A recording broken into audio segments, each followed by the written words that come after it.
Hello friends, I am Dr. Kalpana for NEET Biology. The topic I am taking today is BT cotton. BT cotton एक genetically modified plant है। हम जानते हैं GMO या genetically modified organism, GMO, ये common term use करते हैं। Obviously ये जो कॉटन प्लांट है ये जेनेटिकली मॉडिफाइड है। या प्लांट जेनेटिकली मॉडिफाई का मतलब क्या हुआ कि इसका जो जेनेटिक कंपोजिशन है वो हमने क्या किया है, ऑल्टर कर दिया, चेंज कर दिया है। जेनेटिकल जो कंपोजिशन है उसको हमने मॉडिफाई कर दिया है। कैसे? बायोटेक्नोलॉजिकली। हम जानते हैं बायोटेक्नोलॉजी में कि जीन्स पे बहुत काम होता है, DNA recombination, DNA technology, biotechnology, ये सब जो है ये जेनेटिकली मॉडिफाई करने के में यूज़ इनका होता है। इस तरह के प्लांट्स जो हैं वो यूज़फुल होते हैं बहुत तरीके से, इसीलिए बनाए भी जाते हैं। तो इस तरह के ये प्लांट बहुत यूज़फुल है। यहाँ पर जो बीटी कॉटन वाले केस में ये क्या होता है, ये प्रोड्यूस होता है एक पेस्ट रेजिस्टेंट क्रॉप, जिससे कि हम केमिकल पेस्टिसाइड पर कम से कम निर्भर रहें। तो यहाँ केमिकल पेस्टिसाइड ना यूज़ करना पड़े इसके लिए क्या किया गया, कॉटन प्लांट को मॉडिफाई कर दिया गया। कैसे? जेनेटिकली, माने जेनेटिक कंपोजिशन उसका चेंज किया गया बायोटेक्निकल यूज़ करके। अब इसको बीटी क्यों कहते हैं, बीटी कॉटन? बीटी ये आया है टर्म बेसिलस थुरिंजिएंसिस से। ये जो है बीटी इसलिए कहलाता है क्योंकि यहाँ पे जो हमें जीन चाहिए, डिज़ायर्ड जीन जो हमारा क्या है, जो रेजिस्टेंट हो और पेस्टिसाइड की तरह काम करे, पेस्ट के अगेंस्ट जो है वो उसको किल करे पेस्ट को। तो इसलिए यहाँ पे बीटी ये आया है क्योंकि यहाँ पे जो डिज़ायर्ड जीन है वो हम कहाँ से ऑब्टेन करते हैं कि एक सॉइल ड्वेलिंग, मिट्टी में रहने वाला बैक्टीरियम है बैसिलस बैक्टीरिया है ये।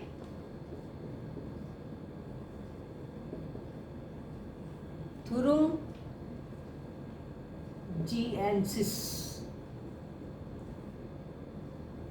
सॉइल लिविंग बैक्टीरिया है, थुरिंजिएंसिस। इससे जो है हम ये जीन लेते हैं। ये जीन एक्चुअली में इस बैक्टीरियम का है। और ये जो जीन है इसको क्राई कहते हैं। जो जीन हम निकाल रहे हैं ये जीन है। ये तो हो गया क्या, बैक्टीरियम, और उससे हम जीन निकाल रहे हैं, उस जीन को क्या कहते हैं, क्राई कहते हैं। क्यों कहते हैं क्राई? बिकॉज ये रिस्पॉन्सिबल होता है एनकोडिंग ए टॉक्सिक प्रोटीन। ये जीन जो है ये कोड करता है किसको, टॉक्सिक प्रोटीन, जो कि वो पेस्ट को किल करता है। और टॉक्सिक प्रोटीन किस फॉर्म में रहता है, ये किस फॉर्म में मिलता है, क्रिस्टल के फॉर्म में, क्रिस्टल फॉर्म में मिलती है, टॉक्सिक बनाता है ये। इसलिए इस जीन को क्या कहते हैं, क्राई कहते हैं। जो बैक्टीरिया है बेसिलस थुरिंजिएंसिस, उसमें जीन है, उस जीन का नाम दिया गया क्राई जीन, क्योंकि ये जो प्रोटीन बनाता है, एनकोड करता है प्रोटीन के लिए, वो क्या है, क्रिस्टल फॉर्म में मिलती है। क्रिस यहाँ से ये लिया गया है, क्रिस CRY। तो ये क्राई प्रोटीन इसलिए कहलाता है क्योंकि ये क्रिस्टल फॉर्म में रहता है। और ये टॉक्सिक प्रोटीन है, किसके लिए, ये इंसेक्ट्स को किल कर देता है। जैसे कि बहुत सारे इंसेक्ट्स हैं जिनको किल करते हैं। इसमें इंसेक्ट जिनको किल करता है उसमें आते हैं लेपिडोप्टेरन्स,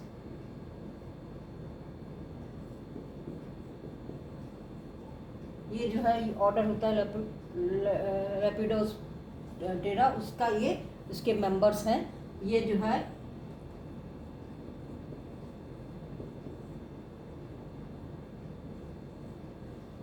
ये टोबैको बडवर्म्स और आर्मी वर्म्स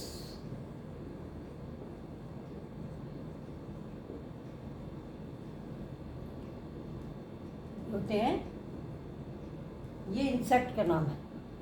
जिसको कि हमें किल करना है। तो लेपिडोप्टेरस होते हैं ये ऑर्डर। इस ऑर्डर में जो होते हैं वो ज़्यादातर बड वर्म्स होते हैं या आर्मी वर्म्स। आर्मी वर्म इस तरह इसलिए नाम दिया गया है क्योंकि ये लार्ज स्केल पर इन्वेजन करते हैं, फसलों को नष्ट करते हैं और बहुत लार्ज नंबर में आते हैं, इसीलिए इनको आर्मी वर्म्स कहते हैं। दूसरे जो वर्म इंसेक्ट पे किल करता है वो आते हैं कॉलियोप्टेरन्स पे। कॉलियोप्टेरन्स होते हैं ये बीटल्स होती हैं, ये भी हम जानते हैं प्लांट्स पे बहुत रहती हैं और उसको बहुत धीरे धीरे धीरे धीरे धीरे उसको खाती रहती हैं। फिर हैं ये डिप्टेरन्स,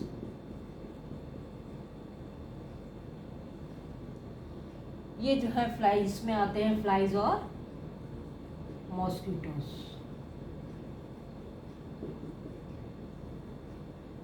तो ये कॉमन नेम है इनके, ये वेट वर्म्स और आर्मी वर्म्स, फिर बीटल्स और फ्लाइज और मॉस्किटोस को ये किल करने के लिए ये प्रोटीन जो बनाती हैं, टॉक्सिक प्रोटीन बनती है, वो इनके लिए मेनली यूज़ होते हैं। और ये इंसेक्ट्स के कौन कौन से इंसेक्ट्स पे ये काम करते हैं, ये क्वेश्चन आया हुआ है 2010 में नीट में। तो ये तो हो गया इंसेक्ट्स की बात। हमने जीन की बात कर ली। जीन का नाम हो गया क्राई।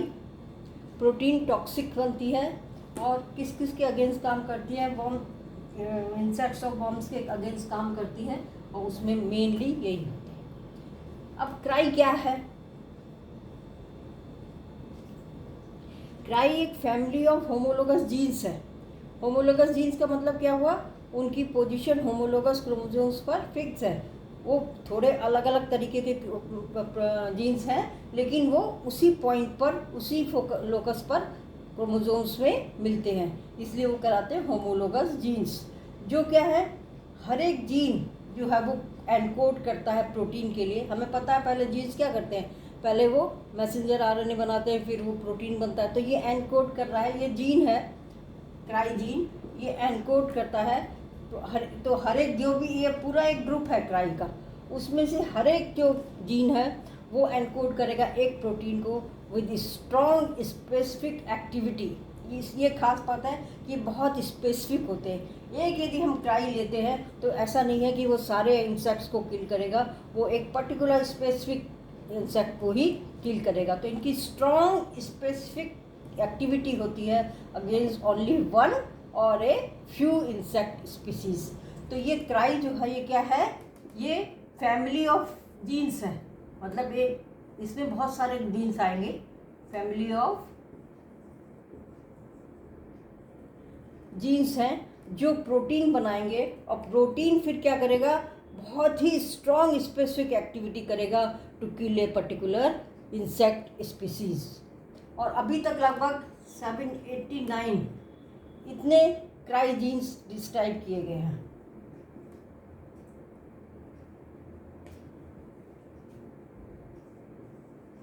क्राई जीन्स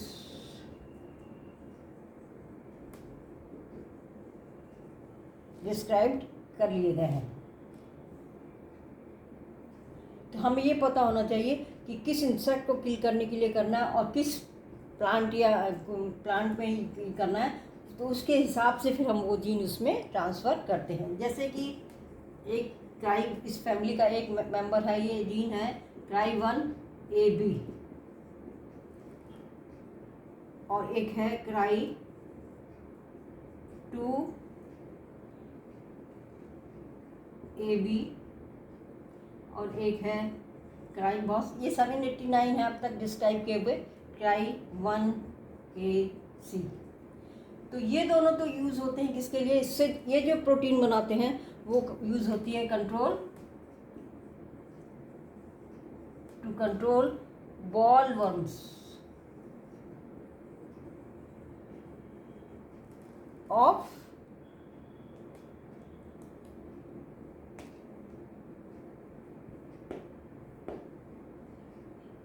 ये वाले दोनों ऑफ कॉटन।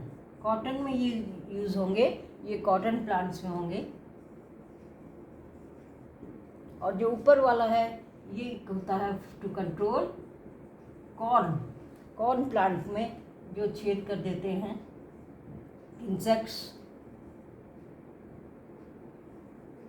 बोरर कहलाते हैं, क्योंकि ये उसमें छेद कर देते हैं।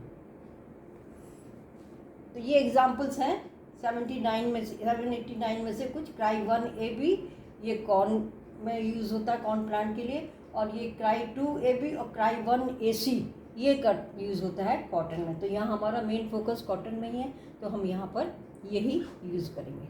अब ये जीन कैसे एक्शन करते हैं, जो जीन हम ट्रांसफ़र कर रहे हैं, जेनेटिकली हम मॉडिफाई कर रहे हैं, उनका क्या एक्चुअली एक्शन होता है। जैसे एक्शन में क्या होगा,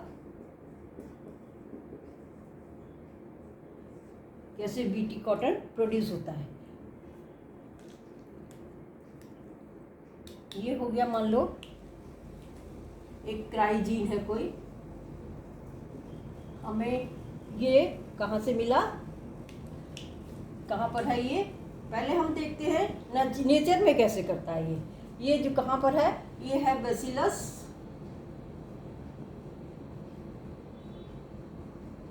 बेसिलस थुरिंजिएंसिस में।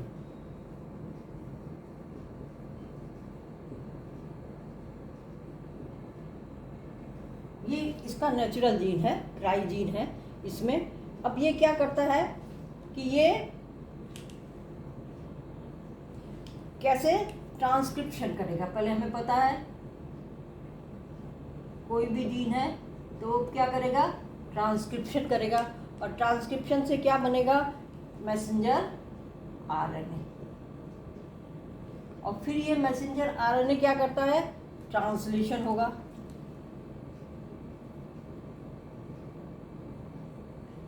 यही तो मेथड है जीन को एक्सप्रेस करने का। जीन कैसे एक्सप्रेस करता है, अब पहले मैसेंजर आरएनए बनाता है, मैसेंजर आरएनए फिर क्या बनाता है, प्रोटीन्स बनाता है। तो बैक्टीरिया के अंदर जो क्राई जीन है वो मैसेंजर आरएनए बनाता है, फिर ये प्रोटीन बनाता है। ये प्रोटीन की क्या खास बात है कि ये क्रिस्टल फॉर्म में होता है, बनती है क्रिस्टल फॉर्म में, इसीलिए इसको क्राई जीन कहा गया है। और ये इनएक्टिव, सबसे इम्पोर्टेंट चीज़ ये है कि ये इनएक्टिव फॉर्म में रहती है। Inactive protoxin form. ये जो प्रोटीन है ये क्रिस्टल फॉर्म में है कि इनएक्टिव रहेगी। इनएक्टिव रहने से क्या होगा कि ये इस बेसिलस को नहीं मारती है। ये यूज़ होती है किस लिए, इंसेक्ट्स को मारने के लिए, क्योंकि जो ये प्रोटीन बनी है ये अभी क्या है, इनएक्टिव है, प्रोटॉक्सिन फॉर्म में है, और ये अभी टॉक्सिन फॉर्म में चेंज नहीं हुई है। तो ये बनी इसलिए ये जो है बेसिलस के अंदर बन रही है, लेकिन बेसिलस को किल नहीं करती है। उसके बाद क्या होता है, ये जो इनएक्टिव है ये क्या होता है, इसको इंसेक्ट्स इस प्लांट में अटैक करते हैं, ये बैक्टीरिया को अटैक करते हैं, और फिर इसको जब ये इनके गट में जाता है तब ये क्या करता है, ये प्रोटीन का प्रोटॉक्सिन फॉर्म ये बाइंड्स विद द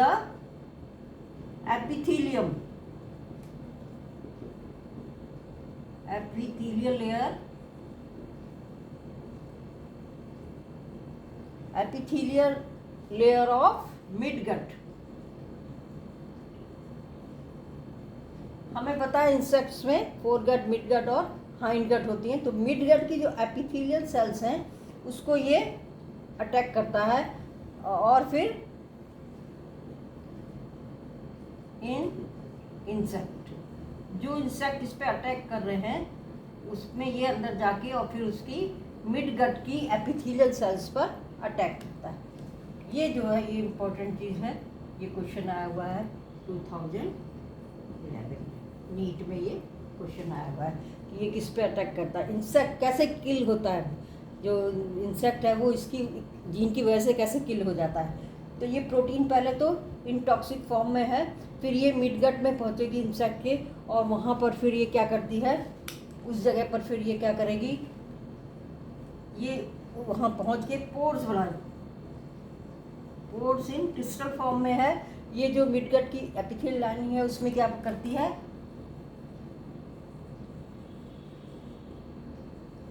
इंसेक्ट की मिडगट में ये पोर्स बना देती है। उससे क्या होता है कि इंसेक्ट्स के में ये स्वेलिंग हो जाती है और लाइसिस ऑफ गट होती है। तो यहाँ swelling and lysis of gut. Lysis क्या होता है? Killing of tissues. तो यहाँ टिश्यूज का क्या हो गया?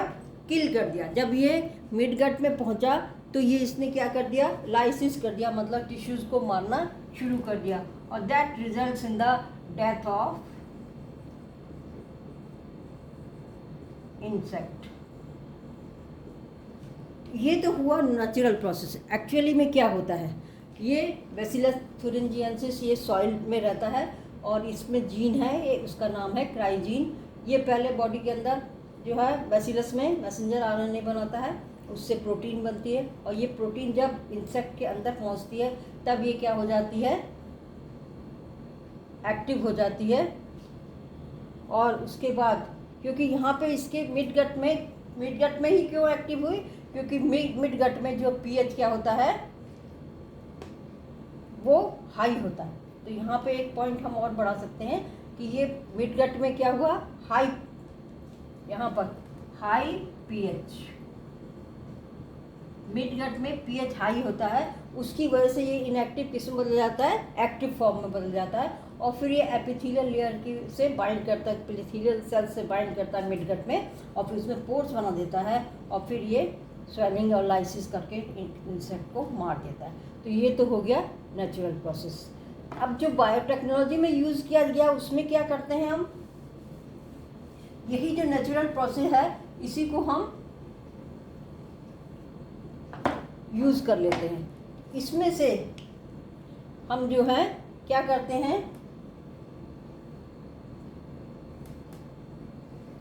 ये आइसोलेट करते हैं,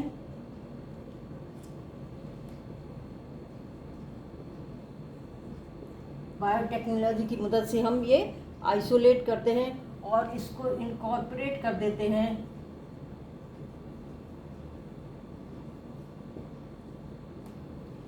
इनटू क्रॉप प्लांट। ये किस में था? बैक्टीरिया में। उससे जीन हमने निकाल लिया, और जीन निकाल के ये पूरा डिटेल में डीएनए रिकॉम्बिनेशन टेक्नोलॉजी में ये हम पढ़ते हैं कि किस तरह से करते हैं। डीएनए क्लोनिंग भी मेरा भी वीडियो है, जो ज़्यादा डिटेल में देखना चाहे वो उसमें देख सकता है, कैसे क्लोनिंग करते हैं रेस्ट्रिक्शन एंजाइम्स यूज़ करके। फिर ये वो जो पर्टिकुलर पार्ट है जो डीएनए हमें चाहिए, जितना भी डीएनए का पार्ट, उसको आइसोलेट करते हैं और फिर उसको इनकॉर्पोरेट कर देते हैं इनटू क्रॉप प्लांट। यहाँ पे हमारा क्रॉप प्लांट क्या है? कॉटन। इसका मतलब इसमें से क्राइजीन निकाला, जीन क्या है? डीएनए का पार्ट, वो निकाला और उसको कहाँ कर दिया? कॉटन प्लांट पे हमने इनकॉर्पोरेट कर दिया। और इसके लिए जो यूज़ करते हैं वो हो गया by cloning vector. Cloning vector हमने बहुत डिटेल में पढ़ा हुआ है।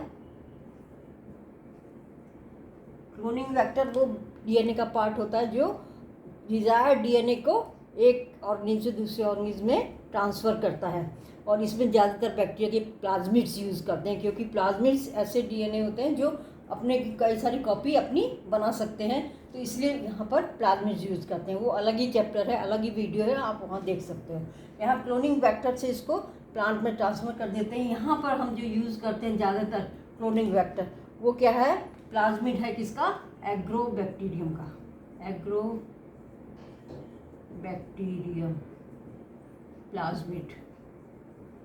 प्लाज्मिड यूज़ कर रहे हैं एज क्लोनिंग वेक्टर। जो एग्रोबैक्टीरियम प्लाज्मिड होता है उसी में ये वाला जीन ऐड कर देते हैं उसके। इसमें क्या होता है? बैक्टीरिया होता है, बैक्टीरिया का जो ये पार्ट है, इसमें न्यूक्लियस तो नहीं होगा, ये जितना पार्ट है ये डीएनए अलग है। इसके अलावा एक डीएनए और होता है सर्कुलर, जो प्लाज्मिड कहलाता है। ये बहुत यूज़ होता है एज क्लोनिंग वेक्टर, मतलब डीएनए को एक ऑर्गेनिज्म से दूसरे ऑर्गेनिज्म में ट्रांसफ़र करने में ये प्लाज्मिड बहुत यूज़ होता है। तो यहाँ जो हम यूज़ करते हैं ज़्यादातर वो क्या है? एग्रोबैक्टीरियम का प्लाज्मिड। अब इसमें ये दो हो सकते हैं, या तो ये क्राई 1AB किया हमने ये वाला जीन, या ये हो सकता है क्राई 2AB।